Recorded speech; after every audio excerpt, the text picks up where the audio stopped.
Your 1980 Lincoln pennies could be worth a lot of money, and here's why. Alright, so hopping right into it, the first penny is the no mint mark penny. So this is just a stock image of a proof penny. However, for the no mint mark business strike, they made over 7.4 billion of these coins. So a lot of those coins made. For the 1980D, the Denver Mint, they made over 5.1 billion of those coins. So tons of those coins being produced. You can go to the bank, get coin rolls, and search for these coins that I'm about to tell you to look for. So first off, here is a 1980D Lincoln penny that has been broad struck. So you can see around the rim of the coin there, that broad strike taking place. And you see that again there on the reverse as well. Now this coin sold for over $15. So not worth getting graded, but still, it's a $15 penny. Definitely one to keep in your coin collection. Now if we move on to a more expensive coin here, this is the 1980D Lincoln penny that has been triple struck with the second and third strikes being off center. So we can clearly see that there in the image displayed. Now something like this, of course, you're most likely not going to find in a coin roll, as it would not fit in a coin roll. I think an error coin like this, it has to be someone working at the mint that takes this out and puts it into circulation somehow or sells it, something along those lines. This penny sold for over $345. Next up is a 1980 double die obverse. Now this one is a huge one to look for. So the 1980, you can see doubling on the word Liberty. If you look at the L, the I, you can really see it there. And if we move on to the date, 1980 itself, you can really see the doubling on the 1, on the 8, really on all the numbers, but it's really noticeable there on the 1 and the 8 and even the 0. The 9, you can tell it's doubled, but it doesn't look as doubled as the 1 there. So let's look at some double die prices for these 1980 pennies. Here's the double die obverse. Now this coin is graded at a mint state 63 red. So I just did a video explaining red versus red brown versus brown. So if you haven't seen those and you want to know which penny you have, go check out that video. Alright, so this penny here, because of that grade and because of the double die obverse, this penny sold for over $180. Now, if you want to see your coins up close and search for these double die obverses, I do have coin microscopes available on couchcollectibles.com. Link is down in the description of every single video. Just press that little arrow underneath the video and you'll see the whole description. Now, here's another 1980 double die. This is graded at a mint state 64 red by Annex, and this coin sold for over $275. If we look at a couple more double dies, again, this is a 1980 double die obverse, mint state 64 red grade, and this coin sold for over $280. Now for a lower graded version of the double die obverse, obviously this is going to be a brown penny, not a red or a red brown. This is definitely a brown,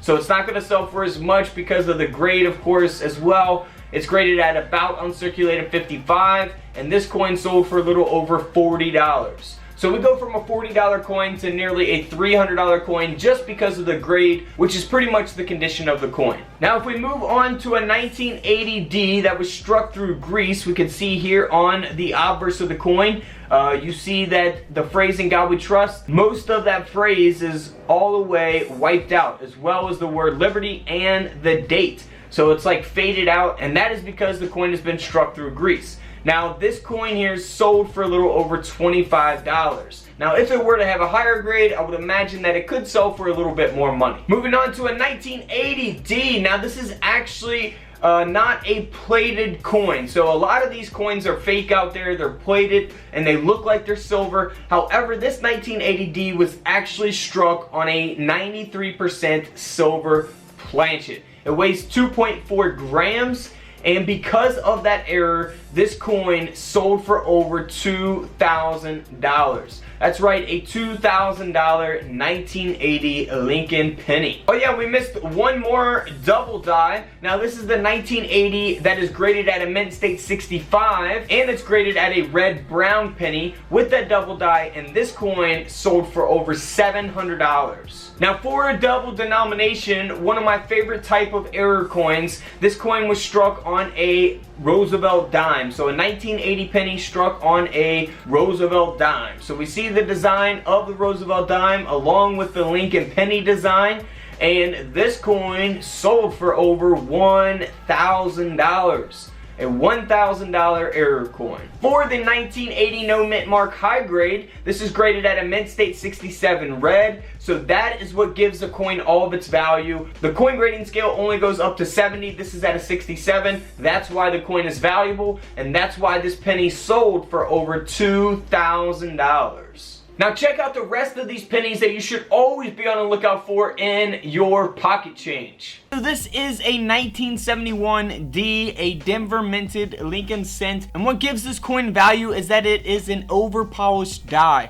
So there is no L in the word Liberty. If we zoom in there, we can clearly see that L is faded away, and this coin here sold for over $180. Next up is a 1971 Denver minted penny as well. This is a mint error. It is a split before strike mint error, and you can see that taking place most noticeably on the reverse of the coin. Now a lot of people may think that this is just damage, but however it is an error, and that's what gives it a little bit of value.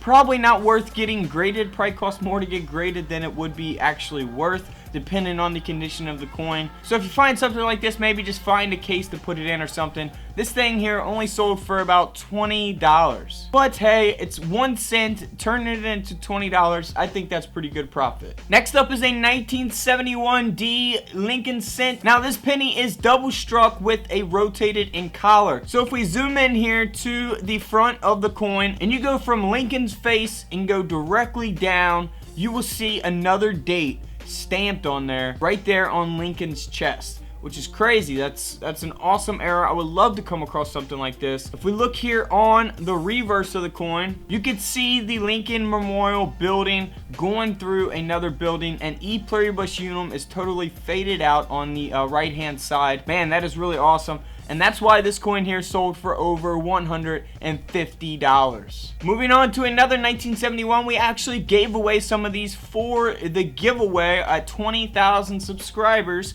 This is a 1971 off-center penny, and this thing sold for over $40.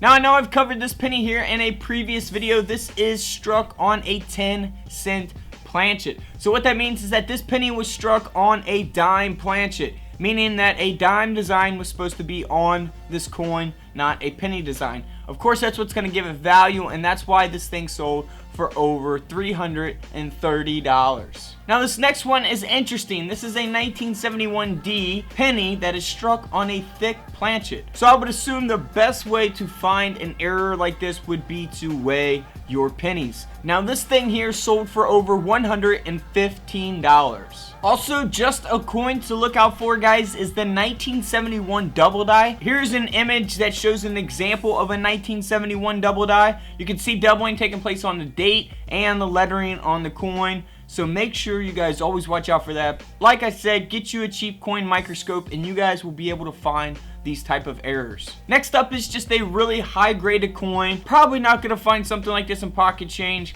but it is very, very, very high grade. The grading scale only goes up to 70. So if you guys are not familiar with that, check out my coin grading video. If you go to my playlist on my channel, you will be able to see a coin collecting playlist or coin tips playlist, and it should be in one of those playlists. So make sure you check that out. That way you don't have to scroll through every single one of my videos. You just go to the playlist, click, bam, and you're there. Now this coin, believe it or not, sold for over $1,300. We're gonna start all the way from the back and come all the way to the most modern penny. Now we're gonna go through these fairly quickly, and then we're gonna get into the 1982 penny. So from 1864 to 1942, you can see there on the screen the different metals that they used in producing the penny. Now they weigh 3.11 grams from 1864 to 1942. So get you a cheap little coin scale and you guys will be able to weigh these.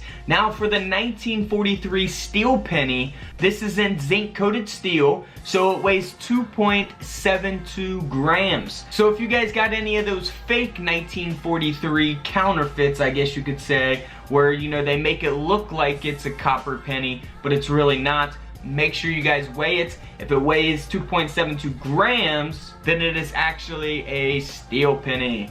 Alright, so moving on to 1944 to 1946. So only 3 years here, and you can see the different metals that they used. This is going back to 3.11 grams. And then from 1947 to 1962, they used tin and zinc instead of just zinc like they did from 1944 to 46, but they still weigh the same, 3.11 grams. Now next up is in 1962 up until 1981. Again, you got 95% copper, 5% zinc, and they weigh 3.11 grams. Alright, so moving on to the 1982 Lincoln cent, the Lincoln penny. Alright, so up top I got the coin weight and the coin metal for what you call the 1982 copper penny. Now the one on the bottom is the zinc penny. Now it's still got 2.5% copper in it, of course, but it weighs 2.5 grams.